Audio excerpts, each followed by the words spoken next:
Hello, my name is Taylor, and this is Learn the Bible. Today, we will be talking and reading about the creation. Almost everybody knows the beginning, the first 7 days of the world. Today, I am reading out of Genesis chapter 1 and 2 to verse 3. In the beginning, God created the heavens and the earth. Now the earth was formless and empty. Darkness was over the surface of the deep, and the Spirit of God was hovering over the waters.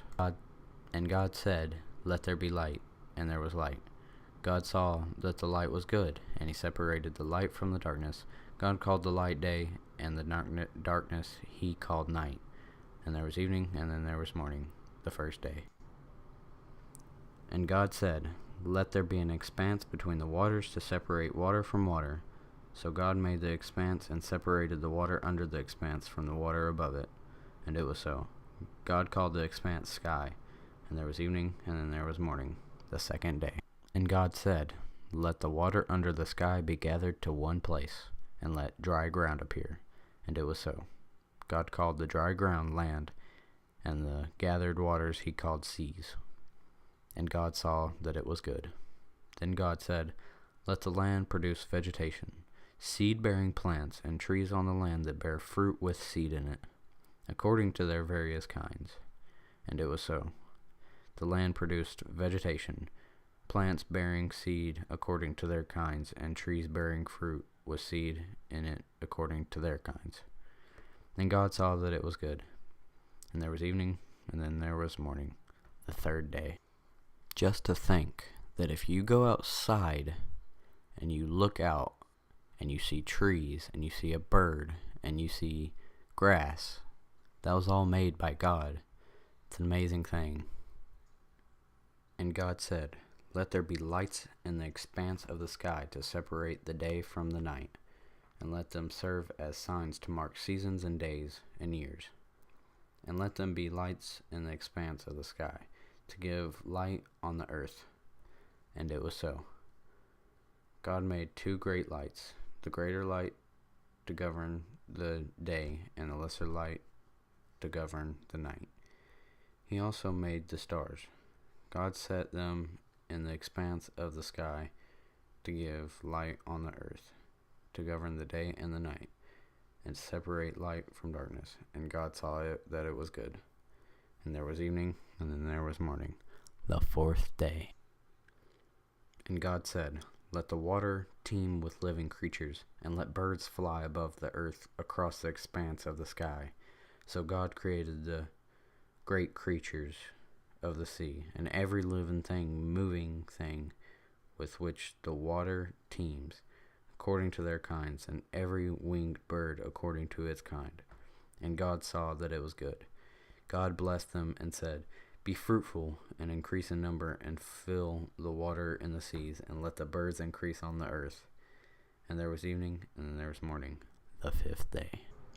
And God said, "Let the land produce living creatures according to their kinds, livestock, creatures that move along the ground, and wild animals, each according to its kind." And it was so. God made the wild animals according to their kinds, the livestock according to their kinds, and all the creatures that move along the ground according to their kinds. And God saw that it was good. Then God said, "Let us make man in our image, in our likeness, and let them rule over the fish of the sea and the birds of the air, over the livestock, over the earth, and over all the creatures that move along the ground." So God created man in his own image. In the image of God he created him. Male and female he created them. God blessed them and then said to them, "Be fruitful and increase in number. Fill the earth and subdue it. Rule over the fish in the sea and the birds of the air, and over every living creature that moves on the ground." Then God said, "I give you every seed-bearing plant on the face of the whole earth, and every tree that has fruit with seed in it. They will be yours for food. And to all the beasts on the earth, and all birds in the air, and all the creatures that move on the ground, everything that has the breath of life in it, I give every green plant for food." And it was so. God saw that all that he made, and it was very good. And there was evening, and then there was morning, this. So there you have it, guys. That's the creation of us and the world that we live on. And it's so crazy to think that just God has shaped our whole universe. But really, you have to go by faith and just believe it. And there's going to be separate videos of how you have strong faith and what faith is. So look forward to those. And thank you for watching. And I really appreciate it. And I put a lot of work into this video. So if you could, just leave a like. And I'd really, really, really appreciate it. Thanks for watching. Bye. Scripture taken from the Holy Bible, New International Version. The NIV and New International Version trademarks are registered in the United States Patent and Trademark Office by International Bible Society. Use of either trademark requires written permission of International Bible Society. I do not own any rights to either trademark.